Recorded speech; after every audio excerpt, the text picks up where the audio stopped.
Olá, mais um programa Transparência. Eu aqui com o jornalista Tarlá. Tudo bem, Tarlá? Tudo bem? E a gente recebe o vereador Rodini. Tudo bem, vereador? Tudo bem, Serginho. Prazer estar aqui novamente. Segunda vez aqui falando com vocês. Tarlá, um prazer estar aqui junto também. O senhor está há quanto tempo na vereança? Desde janeiro de 21, né? Nós vamos para 2 anos e quase 2 anos e meio, né? Passado já. Nesse caminhar, o que mudou? Mudou Novo o seu mandato? O que mudou? Mudou a forma de ver a política, a forma como a gente vê o serviço público, a forma como a gente atende as pessoas e, por fim, muda o foco do trabalho, né? Porque a gente entende que em algum momento a gente precisa focar em algum tipo de trabalho para entregar melhores resultados, né?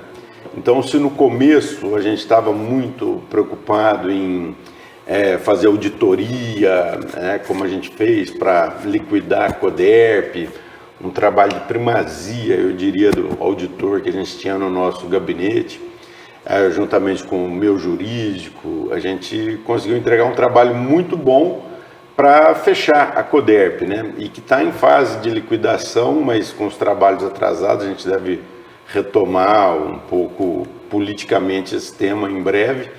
Mas a gente precisa de verdade aonde a vida das pessoas é tocada, né? E eu acho que o grande foco agora que a gente vai dar nessa última etapa aqui desse mandato é a assistência social. Para isso a gente abriu um edital para contratar assistente social. Contratei uma profissional muito competente, está me ajudando muito a fazer essas pontes entre as OSCs, né? E a Secretaria de Assistência Social, e o nosso foco agora vai ser praticamente todo em política para a terceira idade. A gente entende que hoje a demanda é muito alta, o cobertor está curtíssimo e nós temos que otimizar o recurso público para que ele chegue onde realmente ele precisa chegar, né? Então esse vai ser o foco agora desses próximos meses aí que a gente vai trabalhar em assistência social. Essa mudança, o senhor começou aqui e só tinha só 2 assessores. Sim, hoje eu tenho 4. Hoje agora o senhor está com mais 2. Eu dobrei. Hoje eu tenho a Marisa Cury, que é a nossa, que faz a parte de comunicação do gabinete, e tenho a Natália, que faz a parte de assistência social. Ela vem da área de assistência social e esse foco que a gente quer dar para a próxima etapa. Eu tomei a liberdade de contratar mais essas 2 profissionais para completar o quadro, e não vou contratar o 5º, né? Porque eu já economizei aí praticamente R$875 mil nesse período que eu estou, né? Nenhum outro vereador fez isso, não existe isso, eu fui o único até hoje a fazer isso, economizar dinheiro público, não pegando carro, não contratando a totalidade de funcionários, não utilizando gasolina ou verba de viagem. Não acredito, quando a gente tem que viajar, eu viajo com o meu próprio recurso. Não tem que ser o pagador de imposto que vai pagar a viagem de vereador. Então, eu não uso esses recursos, consegui economizar bastante. Nem água mineral eu pego, né? Nem na sessão plenária eu bebo água mineral, eu bebo do filtro. Eu acho que a gente tem que ser igual aos outros, nem mais nem menos. A gente tem que cumprir o bom zelo, né, do dinheiro público. É isso. O senhor falou em dar foco para a questão dos idosos em Ribeirão Preto, né? Como é que está a situação? A gente tem centros aí que atendem pessoas idosas sem recursos. O senhor já chegou a fazer alguma vistoria? Eu vi que o senhor acompanha a casa do vovô, né? Eu fui, por muito tempo, parte do conselho fiscal da casa do vovô. Aí, quando eu entrei na política, eu me afastei para a gente não misturar as coisas. Aí eu acompanho há muito tempo essa política de idosos. Hoje nós temos a Casa do Vovô, é uma das casas, né? A Casa do Vovô acolhe hoje 85 pessoas. Aí eu consegui um recurso federal de uma emenda parlamentar da ordem de R$1,5 milhão. E esse dinheiro vai ser utilizado na Casa do Vovô, na parte de cima, onde era a antiga Casa da Amizade, para reformar e podermos acolher mais 90 idosos. Esse dinheiro já está com a prefeitura e nós estamos esperando que o prefeito repasse esse dinheiro para a Casa do Vovô, para que a gente possa começar os trabalhos o mais cedo possível. E digo o mais cedo possível porque hoje nós temos uma demanda reprimida de idosos, grau 3, da ordem de 400 pessoas em Ribeirão Preto. O que eu estou falando é um negócio muito sério, não existe leitos para acolher essas pessoas, o dinheiro para a assistência social, quando vai para as OSCs, algumas OSCs ainda não têm condição plena de acolher, conforme é necessário, e esse recurso às vezes não chega onde precisa chegar. Então, uma das coisas que a gente está fazendo aqui é ajudando as organizações do terceiro setor a se enquadrarem documentalmente, né, cumprirem todos os quesitos para se enquadrar junto ao dinheiro público, para que possam receber e fazer um trabalho de assistência. Hoje a pirâmide etária se inverteu, hoje nós temos mais pessoas com 60 anos de idade do que pessoas com 14 anos de idade. É uma realidade muito difícil de falar, mas as famílias hoje não têm condição de acolher os pais, não têm condições emocionais nem financeiras. E o idoso muitas vezes chega no final da linha sem, inclusive às vezes, um cartão de benefício mínimo, seja o LOAS. Então, o que nós estamos fazendo é, junto às famílias que nós estamos procurando, ajudando elas a se organizarem no cadastro único para conseguirem os recursos, né, que são disponíveis para as pessoas cadastradas, para que esse mínimo de recurso dê qualquer tipo de dignidade ao idoso. Uma coisa muito séria que acontece hoje, os idosos que não conseguiram ainda o acolhimento estão sofrendo abusos físicos, sexuais, financeiros e de toda a ordem que você pode encontrar. É sério isso, é uma política que ficou muito tempo sem considerar o público idoso e o público idoso chegou. E a geração imediatamente antes da minha já está nessa necessidade muito grande. E a gente vê que as gerações mais novas não estão tendo filhos, por vários motivos, né? As redes sociais têm isolado muitas pessoas do convívio. Esse convívio isolado faz com que se quebrem os vínculos familiares. E a gente entende que o lugar mais barato para acolher uma pessoa é dentro da sua própria família. Na falta da família, então tem que ser o Estado. Só que a gente faz de tudo para que as famílias não sejam destruídas. E elas estão sendo atacadas de todas as formas, né? Na televisão, nas mídias sociais, nas próprias escolas, né? A gente vê uma doutrinação desfavorável ao patriarcado, que eu particularmente acho que é um sistema social muito importante, que é o que nos trouxe até aqui, que está sendo desconstruído. E desconstruir o patriarcado hoje é desconstruir o homem. E desconstruir o homem não é tirar a masculinidade do homem, é tirar dele o papel de provedor da família. E quando o homem não se encontra mais como provedor, as mulheres têm que fazer essa parte.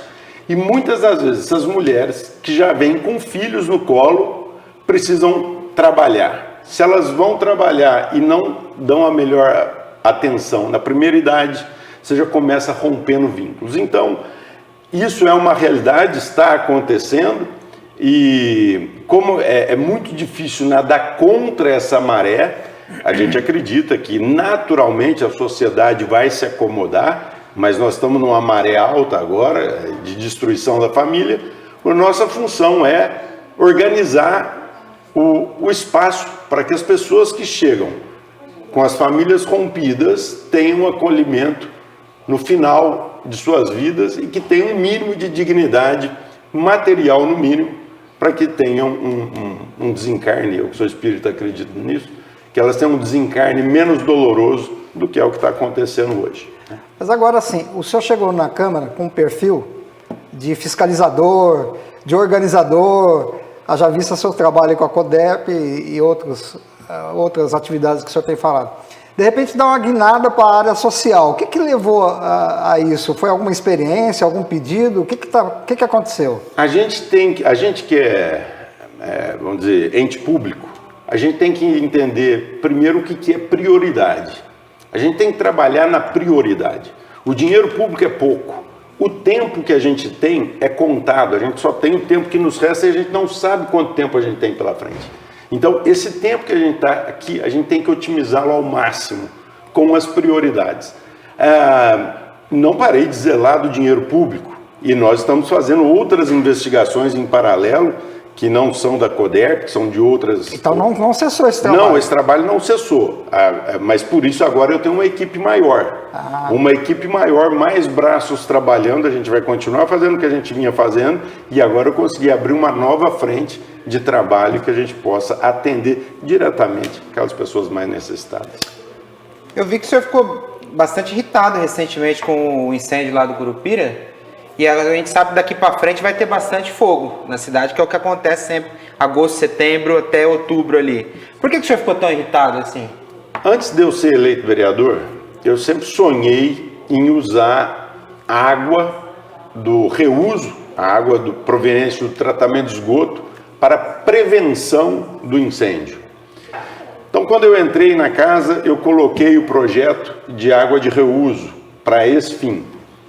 O prefeito vetou, a primeira vez alegando falta de audiência pública. Perfeitamente. Colocamos novamente, fizemos audiência pública, a Câmara novamente aprovou por unanimidade o projeto. O prefeito vetou novamente, alegando falta de iniciativa, erro de iniciativa, que deveria ser do Executivo. Ok, copiou o projeto, entregou aqui, nós votamos e aprovamos. Nós temos, na nossa cidade, uma estação de tratamento de esgoto importantíssima. E ela, depois de usar a água, nós usarmos a água, nós damos uma descarga, tomamos banho, essa coisa toda, essa água ela é tratada. E a hora que ela está limpa, ela é jogada no Pardo. Esse é o destino dessa água. Essa é a água de reuso. O que a gente queria é que essa água, a partir do mês de maio, fosse batida nas bordas das matas. Para quê? Para prevenir o incêndio. De que forma? Mantendo o mato ao redor verde, úmido. Mantendo verde, elimina a possibilidade. A possibilidade. Hoje, aí eu fui lá, esses dias no Curupira, mas não é só no Curupira, no Macaúbas, na USP, para todo lado. O fogo agora vai alastrar. É a época do fogo.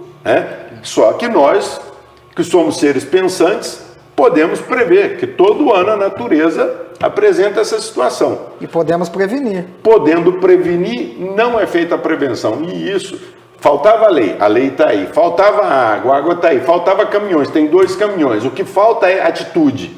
E aí eu realmente não consigo lidar com quem é responsável por fazer, não fazer. Para mim é uma omissão e aí eu fico irritado. Aí eu acabo indo para minha rede social e apareço um pouco nervoso às vezes. Como é que eu fico mesmo?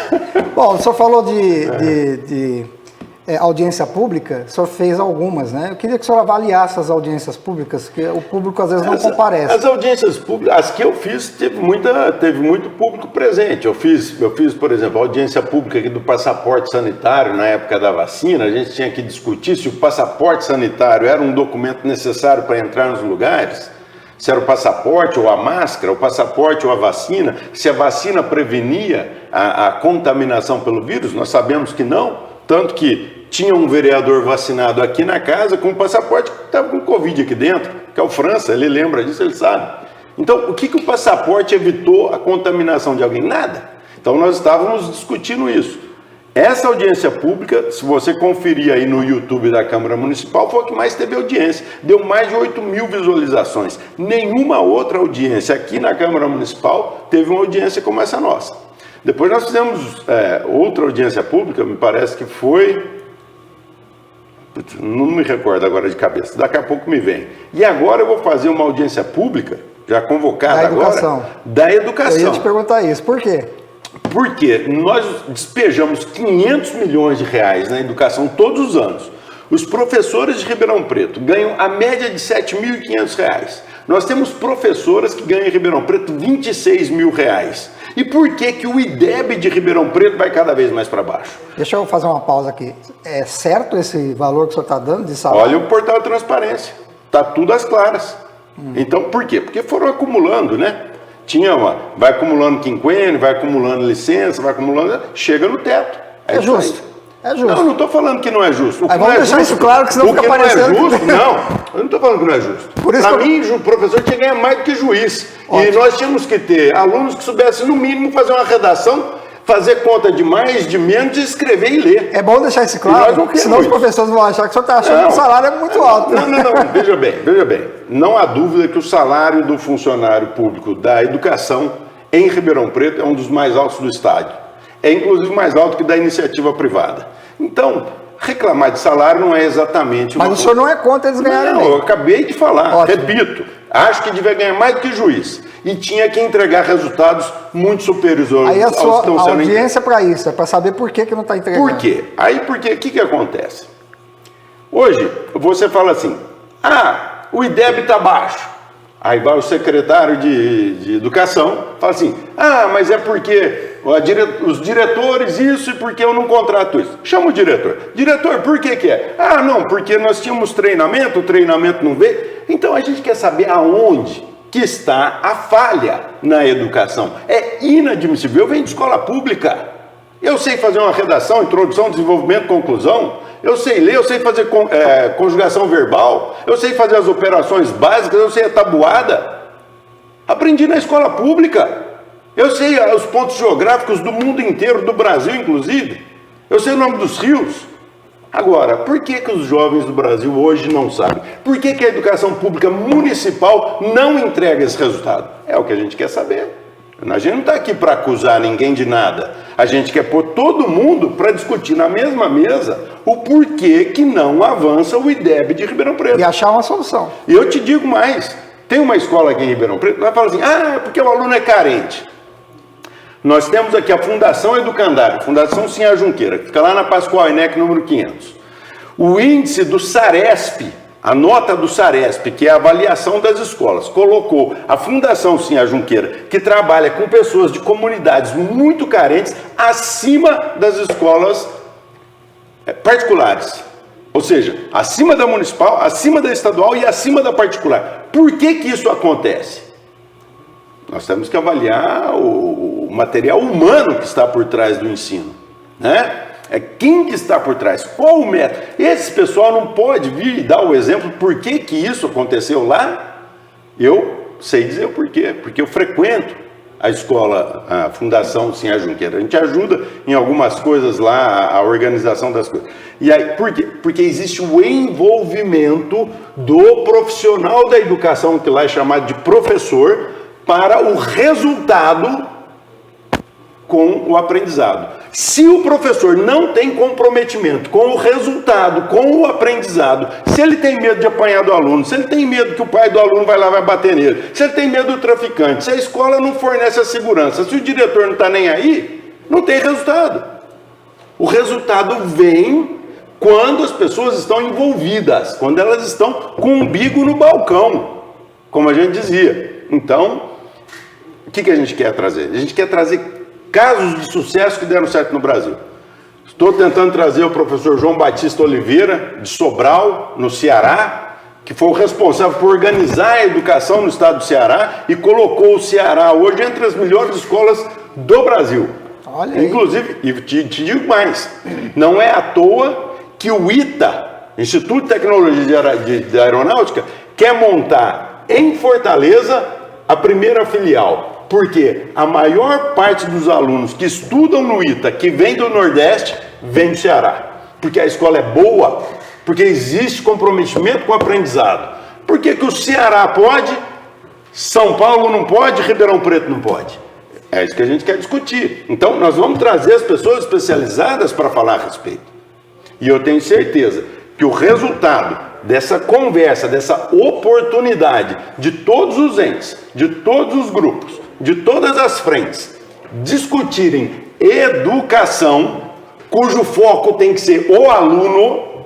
A educação, o foco da educação é o aluno, não é a classe de professores. professor tem que ganhar bem, tem que ser treinado, tem que ter tudo isso. Só que o foco tem que ser o aluno. Se você não entrega resultados, você errou na prioridade, você errou no uso do dinheiro público e você não atingiu o resultado. Então, eu acredito que os especialistas, e eu não sou um, não me coloco entre os especialistas, mas eu dou a oportunidade para que os especialistas se encontrem e desenvolvam a melhor prática educacional que dê resultado. Pelo amor de Deus, a gente está falando de resultado. O resultado é inconteste, ele é expresso em números. Então, se o número está baixo, vamos encontrar. Ele é a ponta do iceberg. Nós temos que saber o que aconteceu para baixo que não permitiu que o índice de aprovação, que o índice de aprendizagem e de conhecimento do aluno não chegou ao mínimo necessário. Recentemente a gente está agora com concursos para coordenadores e diretores de escola. O senhor é favorável? Sim, eu sou a favor do concurso público, sim. Eu sou a favor do concurso público para diretores, mas eu sou a favor de ver como vai ser publicado o edital. Que tipo de edital, que tipo de conhecimento tem que ter o diretor de escola? No mínimo, o diretor de escola é se você for colocar uma escola como se fosse uma empresa, o diretor seria o responsável por tudo que acontece na escola. Desde compra, frequência de funcionários e frequência de alunos, entrega de resultados, tudo. Então ele tem que ser, antes de tudo, um administrador. Além de administrador, ele tem que ser pedagogo. Ele tem que conhecer Piaget, ele tem que conhecer as escolas dos anos 60, que a gente dizia que era o ensino vocacional. Como que era o ensino vocacional? Qual que é a vocação de cada escola? O que ele pode tirar de melhor do aluno? Tem que ter proatividade. Como que vai avaliar a proatividade de um concurseiro? O concurseiro está estudando para passar no concurso. Tá, mas tudo bem. Então a gente tem que ter um edital que contemple a prova de conhecimento e também a personalidade da pessoa. Porque às vezes a pessoa, ela tem muito conhecimento, mas ela tem uma timidez de um nível tão alto que ela não consegue colocar em prática aquilo que ela foi contratada para fazer. Então, eu entendo que a educação, se ela não for olhada como um todo, desde o concurso público até a diplomação do aluno, nós estamos perdendo tempo. A Coreia do Sul fez isso 60 anos atrás. Tem o melhor ensino de base do mundo. Praticamente não tem uma universidade federal. Tem uma ou duas lá, de universidades federais. Não existe o dinheiro do ensino ir para a universidade. Vai, porque no Brasil é tudo ao contrário. O ensino de qualidade, ele deveria formar pessoas tão capacitadas que elas nem precisariam ir para a universidade. A universidade, na verdade, do meu ponto de vista, tem que ser para aqueles que têm vocação para produção de conhecimento. Por isso que hoje está crescendo cada vez mais, eu sou muito favorável, o ensino técnico. Porque o ensino técnico, de verdade, ensina a pessoa que não tem vocação para ser doutor a trabalhar e ganhar dinheiro. Eu te falo mais, hoje, um técnico eletricista da CPFL está procurando, não acha, para contratar eletricista para subir em poste e arrumar a rede elétrica, porque todo mundo quis ser doutor. Ela paga R$ 3.400 a R$ 4.000 de entrada, fora benefício, saúde, essas outras coisas que tem, a categoria, né? Então, às vezes a pessoa quer ser engenheiro, advogado, médico, não consegue passar. Quando passa numa faculdade mais ou menos, e acaba dirigindo Uber. E eu, que ando de Uber, vários motoristas meus têm diploma universitário. E por que ele não está na universidade?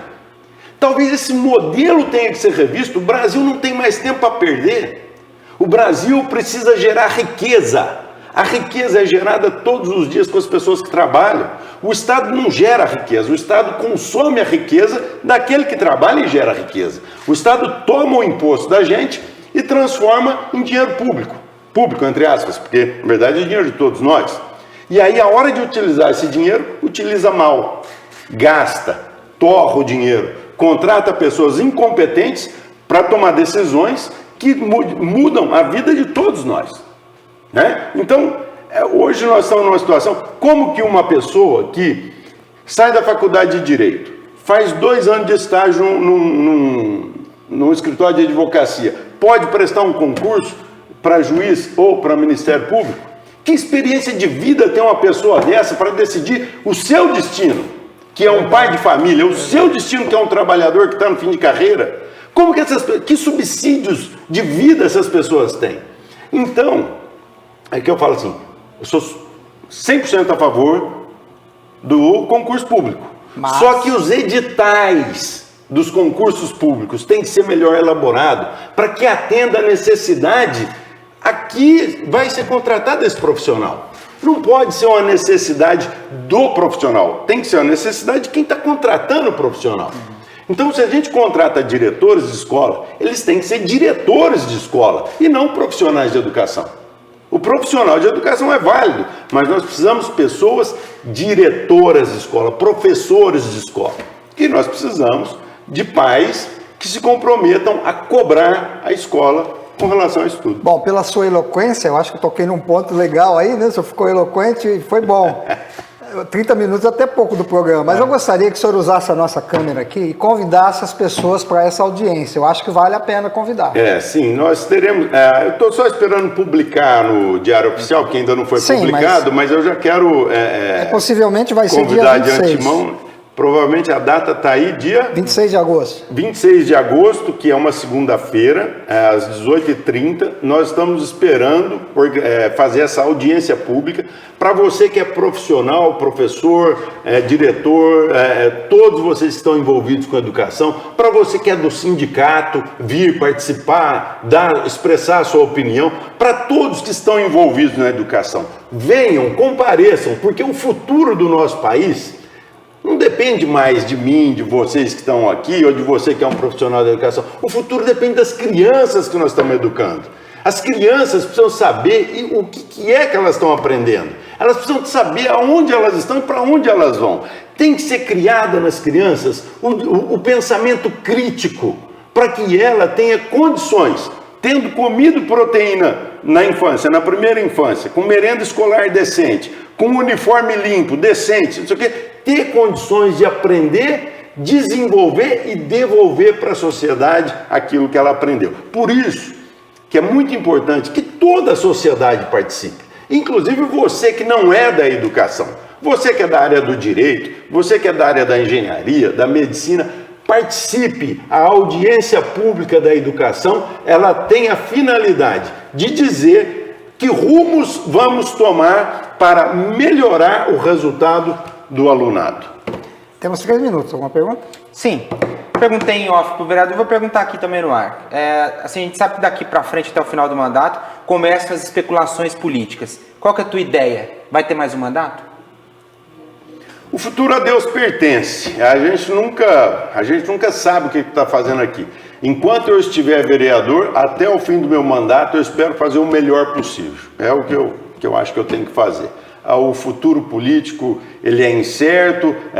Hoje a gente vê assim, existe uma produção de notícias falsas muito grandes, né? O meu partido, que é o Partido Novo, é um partido muito pequeno, por enquanto, mas nós estamos crescendo e vamos crescer bastante para a próxima eleição.